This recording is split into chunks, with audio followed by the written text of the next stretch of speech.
To season the chicken, combine fish sauce and black pepper.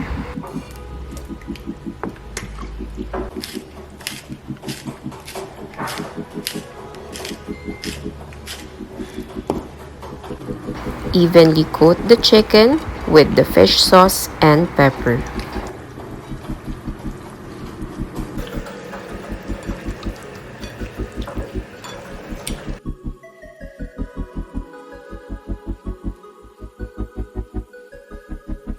Leave for 15 to 20 minutes. Next is to evenly coat the chicken with cornstarch.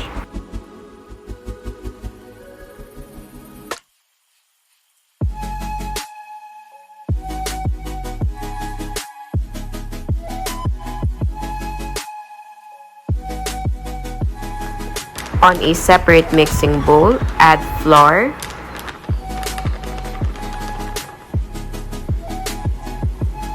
garlic powder, baking powder, and a pinch of salt. And then mix all together.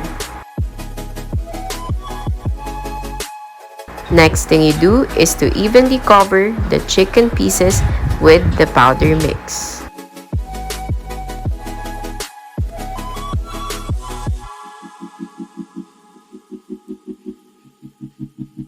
Now we're ready for frying. Add the chicken into a preheated oil one by one. Just a tip, do not deep fry too many at once because this will lower the temperature of the oil and will take longer for the chicken to cook. Deep fry the chicken until golden brown.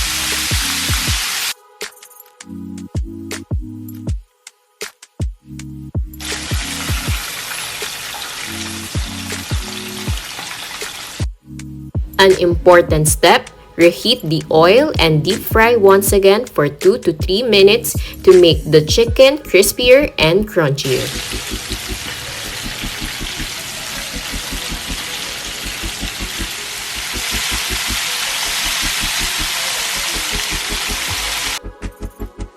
And then set the chicken aside.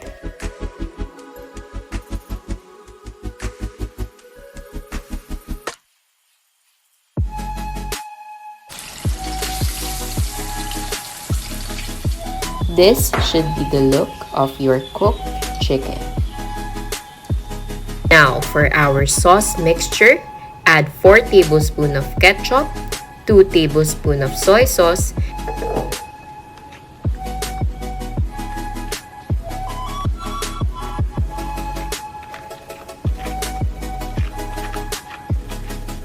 and 2 tablespoons of Gochujang Korean chili paste.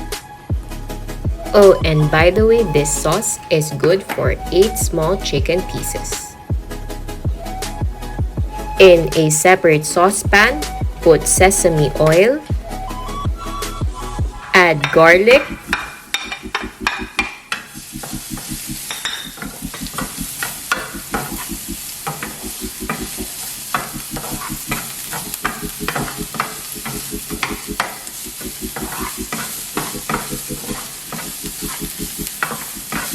Next is add the sauce mixture and mix it with the garlic.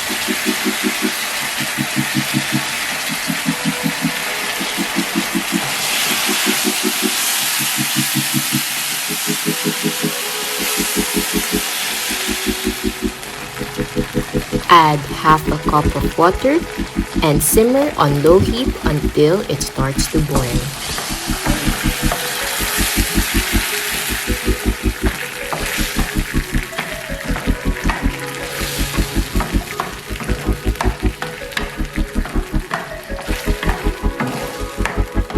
Next is to add 3 tablespoons of sugar and just adjust it according to your likeness.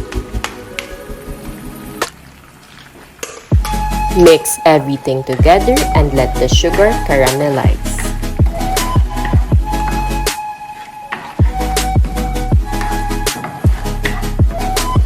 Once it starts bubbling, remove the pan from the heat.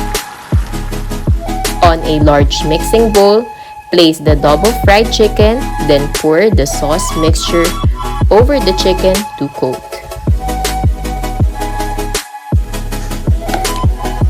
Mix slightly and coat evenly.